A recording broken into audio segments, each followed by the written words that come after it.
Entonces, bueno, el tema del día de hoy es, como les comentaba, la salud mental y el cuerpo y cómo se relacionan. Pareciera ser que es un poco del sentido común entender de que evidentemente si somos personas integrales, nuestra mente, nuestra salud mental, todo lo que pasa en nosotros a nivel afectivo, psicológico, tiene relación con nuestro cuerpo, pero en la práctica no tiene tanta concordancia según cómo hemos afrontado cosas de la vida. Y eso es lo que vamos a conversar un poquito hoy. Un poco de contexto de cómo se ha considerado la mente, el estado afectivo con el cuerpo. Anterior al siglo XIX se tenía la creencia de que eran separados, que si yo, por ejemplo, estaba triste, estaba angustiado, si estaba feliz, no afectaba directamente a mi cuerpo. E igualmente, si yo tenía alguna enfermedad física, por ejemplo, me resfriaba o tenía alguna enfermedad crónica, ya sea, por ejemplo, de movilidad, no afectaban en mi estado emocional, ¿sí? Pero estas ideas más o menos que en el 1800 podemos ver de que se decía que también los estados afectivos tampoco tenían un origen en lo físico.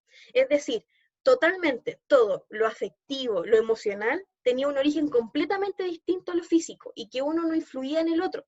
Por lo tanto, las afecciones no se veían sobrepuestas unas sobre otras, ¿ya? Pero posterior a la Primera Guerra Mundial, un fisiólogo, que es Walter Cannon, se dio cuenta que las respuestas de estrés de los soldados o de los sobrevivientes a ciertos ataques presentaban una respuesta que es el estrés, ¿sí? El estrés en general las personas se representa con sudoración, dilatación de pupilas, aumento del ritmo cardíaco. Por lo tanto, esta reacción frente al miedo, frente a la angustia de lo que implicó, por ejemplo, ver explotar algo, ver el fallecimiento de compañeros o seres queridos, generaba esta respuesta. Y más o menos en esta época fue la primera vez en que se tuvo una hipótesis de que al parecer lo que a mí me pasa afectivamente tiene una respuesta corporal, ¿sí?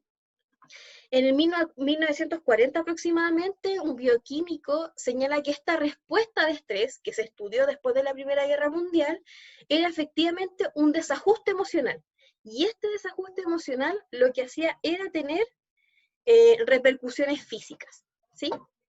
Y como se descubrió que el desajuste emocional tenía repercusiones físicas, cosa que hoy en día nos parece como súper obvio, desde más o menos 1970 se empezaron a hacer ejercicios de relajación y de imaginería en donde por primera vez desde la ciencia se empezó a comprobar de que efectivamente si yo medito, si yo hago respiración profunda, si yo me relajo, mi cuerpo también se relaja, los músculos se relajan, disminuye la dilatación de la pupila, el ritmo cardíaco disminuye y la sensación de estrés y de angustia disminuye, ¿ya?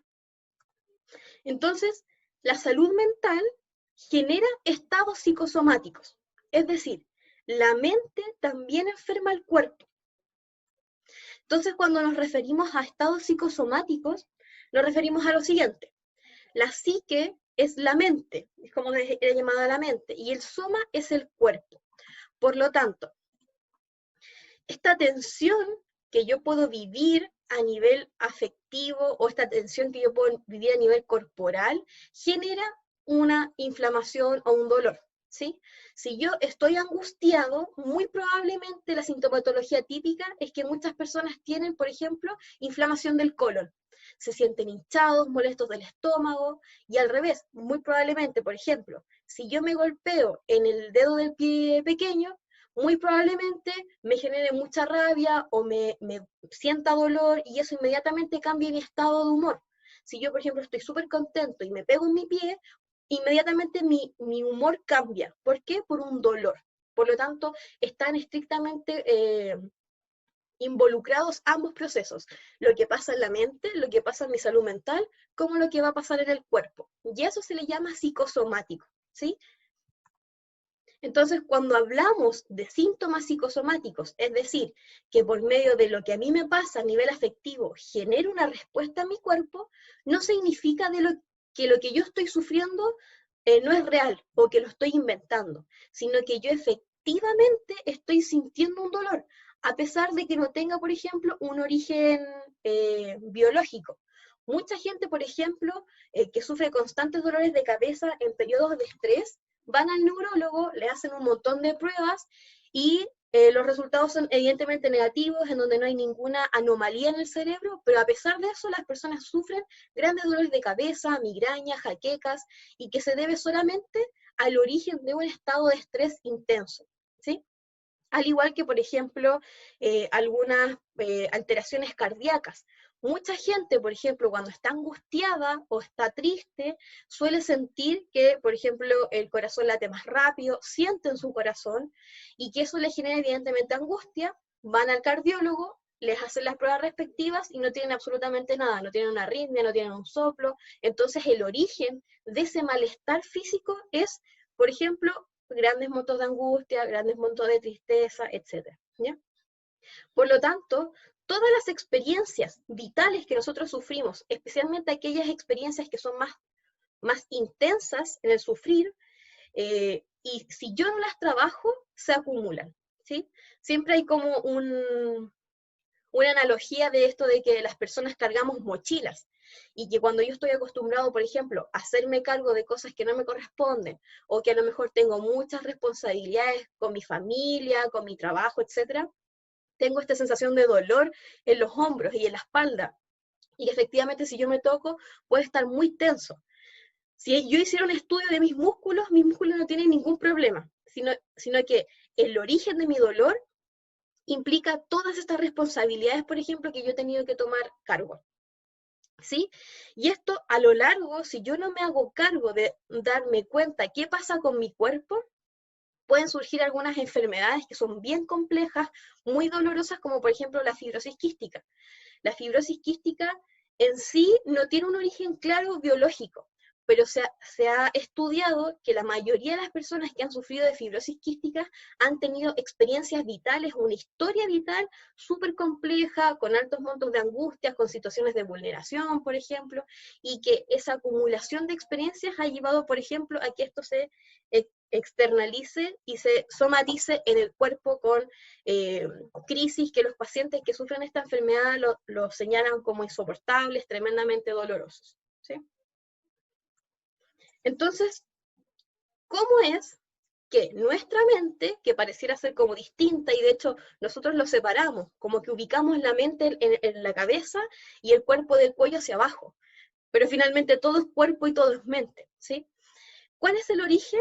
Principalmente cuando nosotros somos bebés, cuando nacemos y dependemos de un otro, de un cuidador, papá, mamá, tío, abuela, etc., antes de que nosotros sepamos verbalizar y decirle a nuestros padres, a nuestros cuidadores, qué es lo que a mí me pasa, los bebés lo que hacen es expresar con su cuerpo el dolor.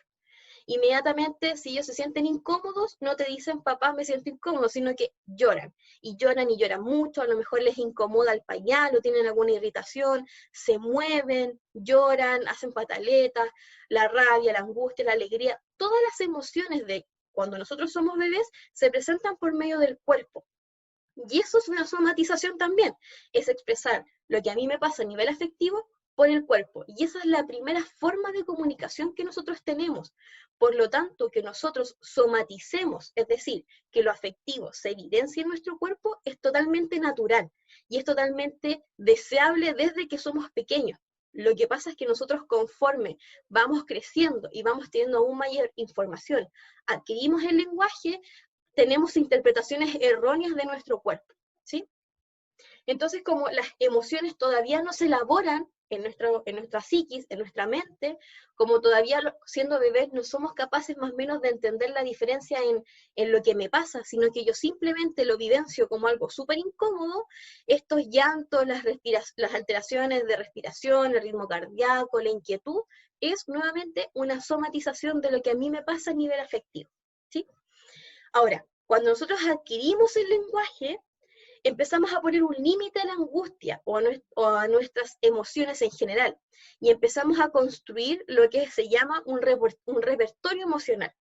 Entonces, a lo mejor, cuando yo estoy triste, no es como que inmediatamente me pongo a llorar, sino que a lo mejor yo estoy ensimismado, estoy un poco más callado, empiezo a tener conductas un poco más reguladas sobre mi estado afectivo. ¿sí? Lo mismo pasa con la ira. A lo mejor cuando uno es bebé y un bebé ve que tiene rabia, llega y tira el plato. Cuando uno es más adulto, la ira la empieza a controlar de otras formas. Se va hacia un lado, prefiere no conversar con alguien, para a lo mejor no generar una situación súper tensa de que se pueda salir de las manos, ¿sí? Pero, por lo tanto, esta relación de la mente y el cuerpo tiene un origen desde nuestro nacimiento. Entonces, el cuerpo muchas veces lo que hace es manifestar lo que no podemos asumir, ¿sí? Eh, hace real, hace físico lo que pareciera ser un poco como muy subjetivo, que son las emociones. Mucha gente, por ejemplo, en cuarentena, en este periodo de pandemia, que ha sido un periodo tremendamente complejo, en donde la incertidumbre, la ansiedad y la angustia han sido los grandes protagonistas de la salud mental de toda la población, se ha visualizado que las personas han tendido, por ejemplo, a tener insomnio o mayor apetito, comen constantemente, o mucha gente, por ejemplo, tiene muchos dolores corporales, que incluso van más allá de no poder salir de la casa a moverse o hacer ejercicio, sino que el estado afectivo, las preocupaciones se visualizan en el cuerpo. Volviendo a lo anterior, por ejemplo, muchas personas en cuarentena han presentado problemas gástricos, intestinales, mucha gente también ha evidenciado crisis de pánico. Las crisis de pánico es un claro ejemplo de lo que pasa cuando las emociones no se pueden regular y se evidencian en el cuerpo. Si alguno de los asistentes ha sufrido una crisis de pánico lo sabe, pero en general las crisis de pánico es una sensación de ahogo, una sensación de querer escapar, de pensar que me voy a morir, porque efectivamente, como yo me empiezo a angustiar, empiezo a sobreoxigenar. Como sobreoxígeno, mis pulmones se llenan de aire y el intercambio gaseoso de oxígeno y de CO2 no es tan rápido como la sobreoxigenación. Por lo tanto, yo efectivamente me siento ahogado porque efectivamente en mi cuerpo tengo mucho aire. Y todo esto parte por un gatillante angustioso, ansioso, que me desencadena toda esta reacción física que es tremendamente real, tremendamente molesta e incómoda, pero que se genera a través de lo que el cuerpo manifiesta de aquello que no podemos asumir, ¿sí? Ya sea porque es muy doloroso o porque no nos hemos dedicado en el tiempo de poder entender por qué me pasan estas cosas, ¿sí? En la palabra y el lenguaje nos permite que nos demos cuenta de lo que nos pasa. Lo que permite es que yo sea consciente. Cuando, por ejemplo, una persona tiene toda esta sintomatología física, ya sea dolor de cabeza, consultó a todos los doctores posibles y todos les dijeron que en ese órgano en particular no tiene ningún problema, por lo tanto que consulte, por ejemplo, un psicólogo, un psiquiatra, lo primero que se hace es poder poner en la palabra lo que nos pasa, poder decir y buscar patrones. Bueno, me dan crisis de pánico, ¿en qué contexto? Quizás cuando me subo al metro, ya. Entonces, la crisis de pánico se desencadena en el metro. ¿Por qué? ¿Qué representa el metro? Entonces, ese camino de poder descubrir cuál es el origen que gatilla toda la sintomatología física es tremendamente importante y que es el lenguaje el primer paso para poder generar estrategias para enfrentar estas situaciones. Muchos pacientes que consultan por crisis de pánico, por ejemplo, no significa que inmediatamente las dejen de sentir, sino que ellos empiezan a tener estrategias de cómo controlar esa crisis de pánico o cómo evitarla, hacer ejercicios de respiración, de concentración, prefieren salir, pero ya no es una sensación que invade su cuerpo, sino que empieza un control paulatino respecto de lo que significa poner en palabras lo que a mí me pasa en el cuerpo, ¿sí? Por lo tanto, escuchar a nuestro cuerpo y conocerlo es fundamental. Así podemos saber cómo yo reacciono frente a algunas situaciones, cómo las siento y qué significan para mí. Por ejemplo, muchas personas posterior a los terremotos grandes que ha tenido este país han quedado con grandes secuelas asociadas a temores, angustias, y que de hecho ni siquiera es necesario que sientan un temblor para que tengan toda la sintomatología propia de el arranque, que es, por ejemplo, que la sangre empieza a bombear más rápido a las extremidades, las pupilas se dilatan, el corazón se acelera, porque el cuerpo está preparado para escapar. No siento nada, pero está preparado para escapar. ¿Por qué? Porque yo asocio una situación tan traumática como, por ejemplo, un terremoto a que me pueda pasar algo. Entonces, por eso es súper importante conocer a nuestro cuerpo, saber cuándo está cambiando y por qué está cambiando. Entonces, en esta relación hay varios elementos, y aquí yo les traigo algunos elementos que unen, en el fondo, estos mismos. Primero, con esto por acá, la mente y el cuerpo siempre están en sintonía. Lo que pasa es que nosotros, o por nuestra historia vital, por el trabajo, por el tipo de vida que llevamos o que llevábamos incluso antes de la pandemia, en donde todo es acelerado, el metro, toda la gente anda caminando rápido, en la micro todo el mundo se empuja, hay constantes tacos, si yo quiero ir a comprar, incluso antes de, todos estos ejemplos son antes de la pandemia. Si yo quería ir a comprar una tienda, el mall siempre estaba lleno, la gente peleaba, entonces, evidentemente, por cosas de la vida, por eventualidades, puede ser de que existe una desconexión, pero es una desconexión que yo me impongo. Mi cuerpo y mi mente siempre están en sintonía. Lo que pasa es que soy yo el que no le hago caso a las señales. Soy yo el que a lo mejor malinterpreto, ¿sí? A lo mejor quizás no es que me duela la espalda, sino que puede ser de que debido a una alta carga laboral que yo tengo, me molesta la espalda como consecuencia de que yo no he sido capaz, por ejemplo, de poner los límites en el trabajo. O quizás en el espacio en que estamos encerrados, no he conversado con nadie lo que a mí me pasa, o qué es lo que yo siento, pienso de la pandemia, y siento a lo mejor dolores en la garganta, dolores estomacales, y que si yo pienso, puede ser de que aquí haya una desconexión porque no he sido capaz de hablarlo con nadie, ¿ya? Entonces, el cuerpo y la mente siempre están en sintonía, lo que pasa es que soy yo, o que no hago caso, o malinterpreto. Por lo tanto, pareciera como que están desconectados. De hecho, por ejemplo, hay mucha gente que cuando por ejemplo, no sé, están en una discusión, le dice, es que tú eres muy cabezota. Inmediatamente pareciera ser de que lo afectivo, lo cognitivo y el cuerpo están separados, sino que tenemos que empezar a hacer una integración que parte desde el lenguaje, ¿sí? También algunos elementos del cuerpo, y a partir de esta sintonía se suele hacer como una dicotomía, como que existe una relación de amor y odio con el cuerpo, especialmente de aquellas personas que puedan tener, por ejemplo, alguna enfermedad crónica.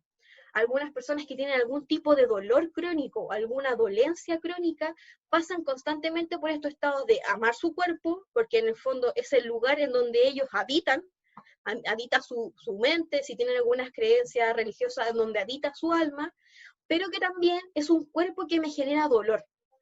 Es un cuerpo que a lo mejor me da rabia, desde, por ejemplo, la corporalidad, desde esta imagen de los estereotipos de belleza, puede ser de que quizás si yo no cumplo un estereotipo de belleza, si yo no mido 1,80 m, soy rubio o celeste y tremendamente delgada, con ciertas medidas, yo pueda sentirme incómoda con mi cuerpo, ya que mi cuerpo no obedece a ese estándar de belleza. Y puedo pasar en esta relación de amor y odio que se señala aquí. Lo importante es que se señala desde la literatura que nosotros las personas debemos tener una relación afectiva conmigo mismo.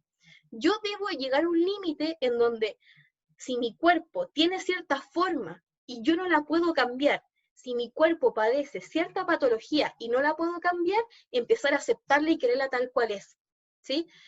Por ejemplo, muchos padres, hermanos, pareja, etcétera, aman incondicionalmente a las personas que quieren por cómo son, y de hecho no les ven defectos ni detalles. Asimismo, como nosotros amamos incondicionalmente a mucha gente cercana, nosotros también debemos hacerlo. ¿Por qué? Porque si no lo hacemos constantemente, estamos en esta dicotomía de amor y odio. Si yo odio mi cuerpo, genero angustia y rabia. Si genero angustia y rabia, mi cuerpo va a responder de alguna otra forma. Me voy a enfermar, voy a tener alergias, voy a tener alguna enfermedad crónica, etc. Por lo tanto, se une el punto siguiente, que es la aceptación, y que tiene que ver que es irrefutable mi cuerpo. Mi cuerpo es tal cual. Si yo quiero adelgazar, bueno, a lo mejor adelgazaré, pero si yo tengo una estructura ósea, no la puedo cambiar. Si a lo mejor yo soy muy baja y quiero medir 1,80 m, pero mido 1,60 m, aunque yo pueda hacer una cirugía que son tremendamente dolorosas, jamás voy a llegar a medir 1,80 m de forma natural. Por lo tanto, esta relación de amor-odio tiene que venir con un proceso de aceptación. de aceptar de que este es el cuerpo que tengo. Lo puedo modificar, lo puedo ayudar a estar más sano y sentirme bien, claramente. Pero hay cosas que no se pueden cambiar, como por ejemplo la altura, ¿sí? Y puede ser esto un elemento de cuando yo acepto esta situación mía, muy probablemente deje de sentir como esta angustia y ansiedad que genera cómo soy, ¿sí? Y que eso se une a una función que es reflexiva.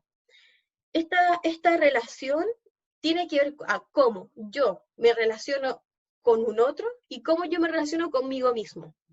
Por ejemplo, muchas personas que tienen muchas dificultades con su cuerpo debido a que a lo mejor tienen un peso que no es el esperado o que es un peso que a lo mejor puede ser un poco dañino para su cuerpo, se mueven de una forma en que la sociedad se siente que no encajan en la sociedad, que son distintos, que por ejemplo el mismo hecho de tener que ir a comprar ropa y no encontrar una talla de mi porte, una talla que me quede de una polera que me gusta, por ejemplo, hace que yo me empiece a relacionar con el resto y con el contexto de una forma distinta.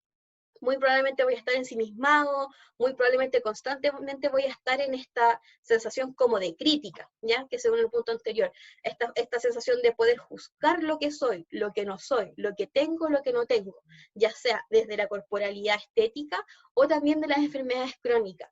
Y que nuevamente, si ustedes se dan cuenta de todo lo que les he comentado, todo se vuelve un círculo.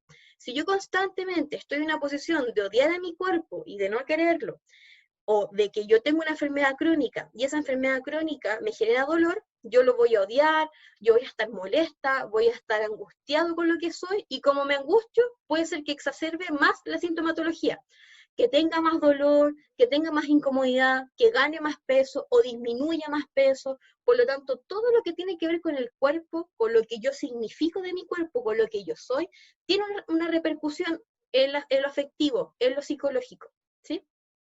Pero aquí hay un elemento que es súper importante y que es precisamente lo que nosotros trabajamos en terapia, que es la temporalidad del cuerpo. Mi cuerpo no siempre ha sido igual, ya sea porque desde pequeño hasta la edad que uno pueda tener, uno ha crecido, pero a lo mejor después de cierta edad, a lo mejor después de los 20 años en adelante, en donde ya uno no crece más de estatura, el cuerpo evidentemente cambia. Cambia ya sea por el lugar en donde vivo, ya sea por las actividades físicas que hago, en el caso de las mujeres, por ejemplo, cambia según la maternidad. Por lo tanto, el cuerpo y lo que yo soy cambia físicamente. Si a mí no me gusta mi cuerpo, bueno, puedo hacer ejercicio y adelgazar. Si a lo mejor yo encuentro que soy muy delgado, bueno, hago ejercicio, tengo mayor musculatura. Si a lo mejor tengo alguna enfermedad crónica, como por ejemplo lipedema en las piernas, que es una inflamación de las piernas, puedo hacer ciertos ejercicios para que a mí me ayuden con mi dolor. Si tengo una enfermedad crónica, por ejemplo a nivel lumbar, también puedo llevar una cierta dieta equilibrada, hacer ciertos ejercicios. Es decir, mi cuerpo en sí siempre va a cambiar. Por lo tanto, si yo significo siempre mi cuerpo de una forma negativa, da lo mismo cómo cambie mi cuerpo. Como en mi cabeza y desde lo psicológico, lo afectivo, es feo, es un cuerpo que entre comillas no funciona, siempre lo voy a ver así. En cambio, si yo entiendo que mi cuerpo es parte de mi identidad, y así como lo tengo actualmente, puede cambiar posteriormente, pero yo tengo una visión positiva, ya sea porque me ayuda a cumplir mis metas, porque a mí me permite realizar ciertas cosas, muy probablemente mi salud mental mejore, ¿sí? Entonces, aquí les dejo algunas estrategias de cómo poder fortalecer la unión entre mi mente y mi cuerpo.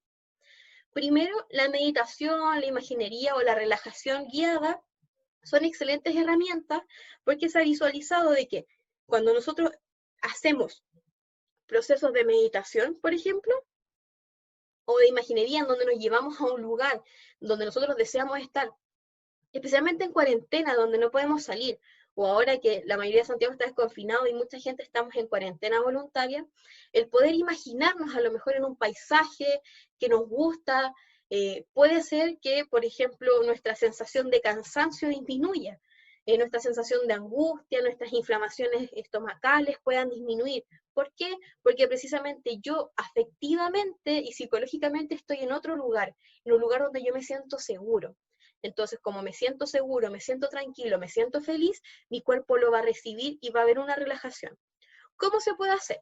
Ustedes en YouTube, por ejemplo, en Spotify, existen un montón de meditaciones guiadas, ya sea de gente que te dice, por ejemplo, estás en un lugar que te gusta, siente el aroma, etcétera, o que simplemente son canciones con ruido ambiental relajante y que yo me puedo quedar acostado en la cama y mientras estoy tratando de dormir, escucharlo. Eso puede ser que yo me relaje y pueda tener un sueño, por ejemplo, un poco más reparador, ¿sí?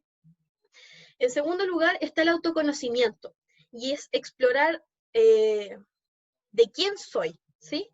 De quién soy, muchas veces uno dice, no qué soy o quién soy, sino de quién soy.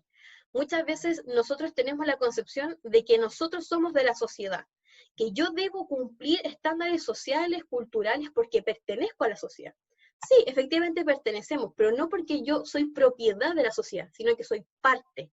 Yo de quién soy, soy de mí. Y como soy de mí, necesito explorarme, necesito conocer, necesito entender, a lo mejor esta inflamación que tengo, si ya fui al gastroenterólogo, al médico general, y me dijeron que no tengo ningún problema crónico, es porque cuando estoy inflamado, por ejemplo, siento inflamado mi estómago, probablemente estoy teniendo un ataque al colon. ¿Por qué?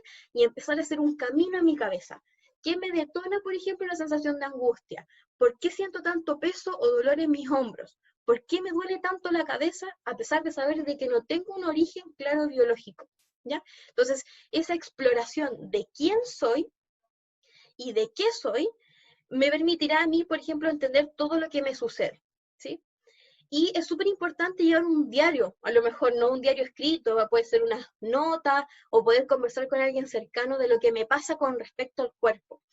Generalmente nuestra cultura nos dice de que en relación al cuerpo y la salud mental como que no se habla mucho, porque es como mal visto.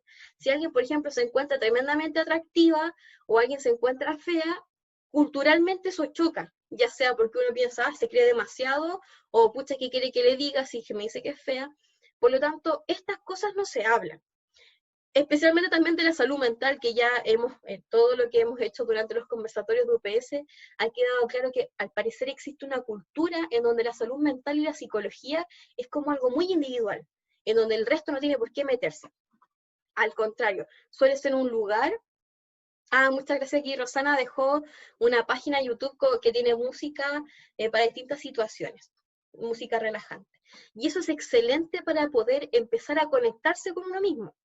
No es que usted inmediatamente con estos pasos va a pasar a ser una persona que se dedica a la meditación y va a tener un conocimiento extraordinario sobre sí mismo. Si lo logra, espectacular. Pero con el solo hecho de poder conectarme un segundo con lo que me pasa, ya es un avance para poder dejar de juzgarme y empezar a unir esto que es tan natural, pero que la vida nos lleva a separar, que es la mente y el cuerpo, ¿sí? Otro elemento que es importante son las redes de apoyo. Si nosotros nos rodeamos de gente que nos quiere, gente que nos ama incondicionalmente como somos, muy probablemente también empecemos a hacer ese proceso. Las personas por definición somos seres sociales y como seres sociales nos nutrimos de lo que nos dice el resto. Evidentemente uno, conforme va creciendo en la vida, va haciendo un filtro de lo que yo tomo y de lo que yo no tomo. Pero evidentemente, si mis redes sociales, si las personas que yo quiero siempre me están acompañando, siempre me señalan, por ejemplo, desde lo corporal, que les gusta como soy, que a lo mejor si yo siento ciertos dolores que lo validen, también es tremendamente positivo. De hecho, por ejemplo, muchas pacientes que sufren fibrosis quística, como es más bien conocido de que no existe un origen claro biológico, sino que tiene un origen muy probable desde la acumulación de experiencias súper complejas, muchas de estas pacientes señalan de que sus síntomas o el dolor sufrido disminuye cuando ellas sienten que sus redes de apoyo le creen y le hacen caso. En cambio, cuando no tienen gente, o gente que le dice constantemente, está exagerando, pero si tú no tienes nada en los músculos, ¿por qué te duelen? El dolor y las crisis que tienen aumentan. Por lo tanto, las redes de apoyo es súper importante para que yo pueda generar este proceso de conexión con mi cuerpo. Y finalmente tenemos el proceso de la autocompasión. Nosotros nuevamente volvemos aquí a un tema cultural social en donde siempre intentamos llegar a niveles, estereotipos, elementos socialmente aceptados, en donde no tenemos que tener ninguna enfermedad, pero ya es bien sabido que, por ejemplo, la misma población chilena, más de un 30% de la población tiene diabetes, por ejemplo. ¿Por qué? Por un estilo de vida sedentario, por herencia, etc. Por lo tanto, es muy importante practicar la autocompasión. Si yo, por ejemplo, tengo una enfermedad crónica, si yo, por ejemplo, sufro de colon irritable, sufro de jaqueca por angustia y estrés, no saco nada con juzgarme, no saco nada con criticarme a mí mismo, porque eso va a ser peor. Va a hacer que yo más acumule afectos negativos que lleguen a representarse por mi cuerpo. Si nosotros tenemos que hacer siempre este ejercicio, yo jamás, por ejemplo, le diría a un hijo de que está exagerando un dolor, porque uno como padre lo valida. Pero si, por ejemplo, me lo digo a mí mismo, ay, que soy exagerada, puede que no tenga nada, estoy loca, ¿cómo se me ocurre tener esta enfermedad? Evidentemente generamos mayores estados afectivos negativos en nosotros mismos. Por lo tanto, la autocompasión no solamente es decirme, ay, pobrecita de mí, sino realmente aceptarme incondicionalmente, así como aceptamos y queremos a la gente que está cerca nuestro y que son importantes, también debemos hacerlo con nosotros mismos para, por ejemplo, evitar estas desconexiones de cuerpo y mente. ¿Sí? Bueno.